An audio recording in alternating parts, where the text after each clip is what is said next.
अस्सलाम वालेकुम दोस्तों। पाकिस्तान वीएस वेस्ट इंडीज़ के दरमियान सेकंड टी20 मैच के बारे में बातचीत हुई है। दोस्तों आइए चलते हैं वीडियो की जाने, फिर इस पर बात करेंगे। ये सीरीज फैसला करेगी कि दोनों में से कौन सी टीम कम बुरी टी20 क्रिकेट खेलती है। अगरचे पहले में पाकिस्तान को जीत हुई, मगर दूसरे में पाकिस्तान को ऑलमोस्ट हर शोबे में हार हुई। सवाए आप हसन नवाज और सलमान आगा की अगर बात करें, और मुझे लगता है कि ये दो ही वो बल्लेबाज हैं, या तीसरे आप फखर जमान ऐड कर लें, जो कहीं पर थोड़ी सी भी अगर डाइसी पिच हो तो वो बल्लेबाजी कर सकते हैं। बाकी आप किसी पे उम्मीद नहीं रख सकते, और ये इस मैच में साबित भी हुआ। हसन नवाज डिफरेंट खेले और बहुत मज़े का खेले, सलमान आगा भी बेहतर खेले, मगर उसके अलावा कोई बल्लेबाज उस तरह से नहीं खेल पाया। और फिर बॉलिंग के ऊपर हमेशा टी20 से पिछले 4-5 वर्षों से आप उठा के देख लें, बल्कि आप इसी से अंदाज़ा लगा लें कि अप्रैल 2017 के बाद ये वेस्ट इंडीज़ की पाकिस्तान के खिलाफ पहली जीत है। ओवरऑल वेस्ट इंडीज़ पाकिस्तान के खिलाफ टी20 में सिर्फ 4 मैचेस जीता है। आखिरी 12 मैचेस में वेस्ट इंडीज पाकिस्तान के खिलाफ एक भी टी20 मैच नहीं जीता है। पाकिस्तान 9 जीता है और 3 बारिश की वजह से धुल गए। बट अब ये 12 मैचेस के बाद वेस्ट इंडीज को पाकिस्तान के खिलाफ पहली जीत मिली है। जेसन होल्डर जो कि अभी जो पीएसएल पाकिस्तान का खत्म हुआ, ओवरसीज क्रिकेटर में सबसे ज्यादा विकेट्स लेने वाले हैं। यानी पीएसएल के अंदर भी उन्होंने हमारी पिचेस के ऊपर हमें तंग किया, और वहां पे जाके भी फ्लोरिडा के अंदर भी वो हमें तंग कर रहे हैं। जेसन होल्डर अच्छे क्रिकेटर हैं, एक अच्छे ऑलराउंडर हैं, मगर इतने नहीं हैं जितने वो पाकिस्तान के खिलाफ परफॉर्म करते हैं। यानी पाकिस्तान के खिलाफ 4 बार विकेट लेने वाले वो वाहिद वेस्ट इंडीज के बॉलर, फास्ट बॉलर बने हैं। तो आप अंदाज़ा लगा सकते हैं कि उनकी पाकिस्तान के खिलाफ कितनी ज़बरदस्त परफॉर्मेंस है, सिर्फ बॉलिंग के साथ नहीं बल्कि बैटिंग में भी। यहाँ पीएसएल में भी उन्होंने तंग किया, और अभी वो एज ए बैट्समैन पाकिस्तान को तंग कर रहे हैं। आखिरी 5 ओवर में पाकिस्तान ने 23 रन बनाए, 5 खिलाड़ी खोए, और जब वेस्ट इंडीज़ को आखिरी 5 ओवर में 55 रन चाहिए थे तो पाकिस्तान ने वो रन बनवा दिए। हसन अली को आखिरी 2 ओवर्स में 16-16 रन हुए हैं, 4 ओवर में 48 रन हुए हैं, 4 ओवर में 7 की इकोनॉमी से शहीन को भी रन हुए। ये बात मैं सिर्फ इसलिए कर रहा हूँ कि दोनों फास्ट बॉलर को थोड़े ज़्यादा रन हुए। खैर 12 की इकोनॉमी तो अनएक्सेप्टेबल है जो कि हसन अली को हुई, और उसके अलावा किसी भी बाकी सब स्पिनर्स ट्राई आउट किए पाकिस्तान ने, किसी को भी 5 की इकोनॉमी से ज़्यादा रन नहीं हुए। मगर फहीम अशरफ ने कोई ओवर नहीं किया है।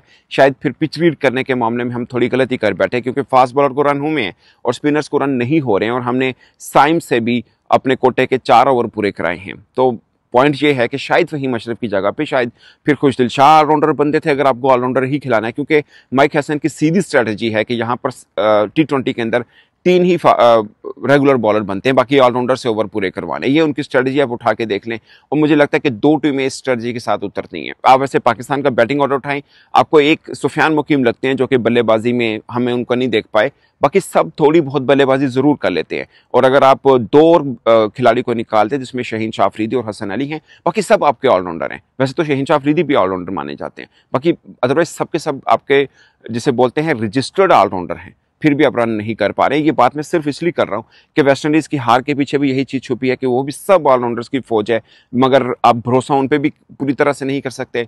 हमारी भी ऑलराउंडर्स की फौज है, भरोसा आप हम पर भी पूरी तरह से नहीं कर सकते।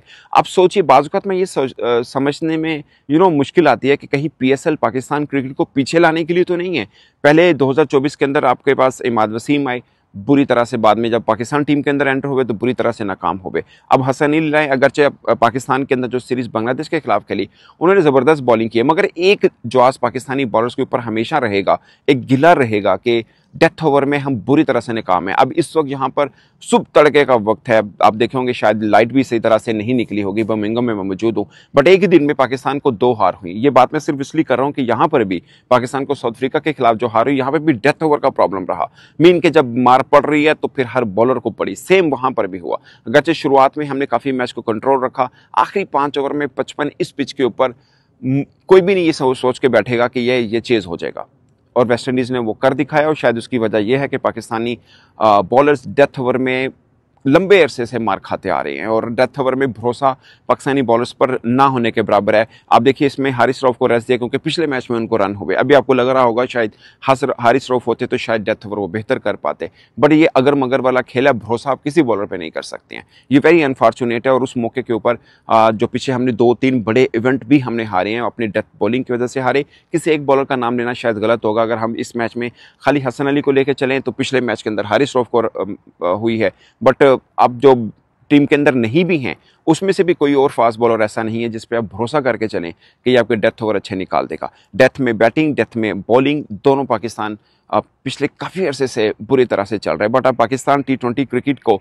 आप बेहाली अंदाज़ा कर लें कि हम वेस्ट इंडीज़ से हारे हैं, अगरचे नाम बड़ा है मगर परफॉर्मेंस उनकी लगातार बुरी चलती आ रही है। वो श्रीलंका से हारे हैं, वो 2 दफ़ा इंग्लैंड से हारे हैं, वो बांग्लादेश से 3-0 हारे हैं, वो ऑस्ट्रेलिया से 5-0 हारे हैं, सिर्फ आयरलैंड से 1-0 जीते हुए हैं, बाकी सबसे हारे हैं। पाकिस्तान से 2017 में लास्ट टाइम वो जीते थे, उस टीम में हसन अली खेले हुए हैं, फ़खर जमान खेले, बाकी सब टीम चेंज है। और वेस्ट इंडीज़ में से उस टीम में से सिर्फ होल्डर खेल रहे हैं, बाकी उनके भी सबके सब चेंज है। आप सोचिए इतना टाइम पीरियड हो चुका होगा, यानी सिर्फ दोनों टीमों के मिला के 3 खिलाड़ी ऐसे बनते हैं जब लास्ट टाइम वेस्ट इंडीज़ ने पाकिस्तान को हराया था। एक लंबा टाइम पीरियड बनता है। नो डाउट बड़ी टीम है और T20 में सब चीज़ें हैं, बट वो पिछले काफ़ी अरसे से पाकिस्तान से भी बुरी कोई क्रिकेट खेल रहा है तो वो वेस्ट इंडीज़ है। और अब सोचिए हम उनसे भी हार गए। अब आगे ट्राई नेशन सीरीज़ पाकिस्तान ने खेलनी है। अब एक T20 रह गया, उसके बाद वनडे तो हैं बट फिर ट्राई नेशन है। और मुझे इसमें भी डर लग रहा है कि खुदा ना खासा वहाँ अफगानिस्तान से ना हार जाए, क्योंकि ये बिल्कुल लो है पाकिस्तान क्रिकेट का। और एक तरफ हम शोर मचाते हैं कि हमारे खिलाफ साजिश हो रही है कि हम ओलंपिक में क्वालिफाई ना कर पाएँ, कुछ ऐसी तरतीब, मतलब मैं बोलता हूँ कुछ ऐसी तरतीब बनाई जा रही है जानबूझ के कि पाकिस्तान को ओलंपिक से दूर रखा जाए। बट मुझे लगता है कि कोई नहीं है, हम खुद हैं शायद अपनी क्रिकेट को दूर ले जाते देख रहे हैं और कुछ समझ में नहीं आ रहा है। आप देखिए पिछले कोई 5 सीरीज़ T20 को उठा के देख लें, आपको हर 3-4 क्रिकेटर्स का इन आउट नज़र आएगा। पिछली सीरीज आप हारे बांग्लादेश से, बट एक खिलाड़ी था जो जीता था, वो सलमान मिर्ज़ा था जिसको आपने निकाल दिया। फिर आपने वापसी अपने पुराने क्रिकेटर्स को लेके आए, बट फिर आप हारे। जहाँ पे पुरानी क्रिकेटर्स का तजर्बा चाहिए था वहाँ पे भी आप हारे हैं।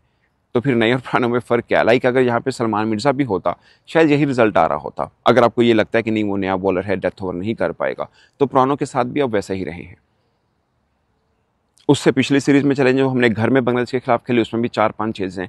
हमने न्यूजीलैंड के खिलाफ खेली, उसमें भी 4-5 चेज़ हैं। आपको हर सीरीज़ में 1-2 नए खिलाड़ी नज़र आएंगे जो सिर्फ उस सीरीज़ में खेले होंगे। आपको आकिब जावेद नज़र आए, उसके बाद अगली सीरीज़ में नज़र नहीं आए। कहीं पे वसीम जूनियर आते हैं, फिर कहीं पे जमान खान आते हैं। मुख्तलिफ बॉलर्स ट्राई आउट हुए, बट एक सीरीज़ के लिए होते हैं। फिर आकर कभी सीनियर्स वापसी आते हैं, कभी जूनियर्स आते हैं, बट हम टीम को नहीं बना पाए हैं। ये वेरी अनफॉर्चुनेट है। और उस मौके के ऊपर जब एशिया कप बिल्कुल आपके सर पे खड़ा है, जब T20 वर्ल्ड कप में भी ज़्यादा टाइम नहीं पड़ा है, बट अनफॉर्चुनेट है। खैर एक मैच पड़ा है, इस मैच की जीत से हम सीरीज़ अपने नाम कर सकते हैं, मगर बहुत सी खामियां हैं जो लगातार हमारी टीम के साथ चलती आ रही हैं। इक्का दुक्का जीत में शायद वो छुप जाएं, मगर लगातार और कंसिस्टेंसी जो चल रही है वो डेथ ओवर की चल रही है, जो हर मैच में, हर सीरीज़ में टीम पाकिस्तान का पीछा करती है। दोस्तों पाकिस्तान को सेकंड T20 मैच में शिकस्त हुई है, उसके बारे में आपने बात ये सुनी है कि पाकिस्तान की टीम को किस तरह वेस्ट इंडीज़ ने शिकस्त दी है और कब पहली शिकस्त दी है 2017 के बाद। जिन दोस्तों को हमारी वीडियो अच्छी लगी है उसको लाइक और सब्सक्राइब ज़रूर कर दें।